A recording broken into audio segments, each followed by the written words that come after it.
mga kamangyan, no? Mga palagay ko maglilinis ito ng mga glass, window glass ng building.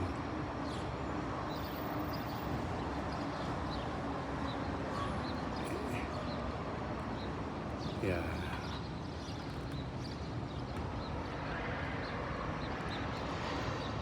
Katatapos lang natin na i-drop off yung chemical sa customer natin sa Moxis. Sa kabila naman din-drop off ni Kamangyang Lester yung chemical dito sa may Fanshawe College.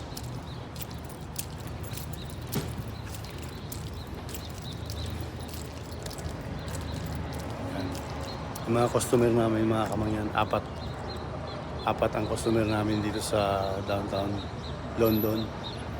Yan.